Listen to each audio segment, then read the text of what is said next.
No EAS alert. North central Los Angeles County in southeastern Colorado. I'm not Southeastern surprised. Pueblo County in southeastern Colorado until 6:30 p.m. Mountain Standard Time.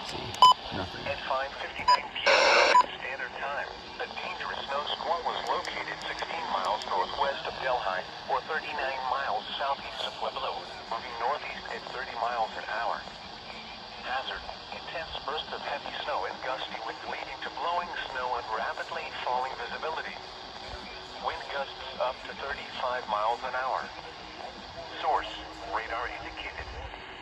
Impact: travel will become difficult and potentially dangerous within minutes. Locations impacted include Delhi. Slow down. Rapid changes in visibility and road conditions are expected with this dangerous snow squall. Be alert for sudden whiteout conditions.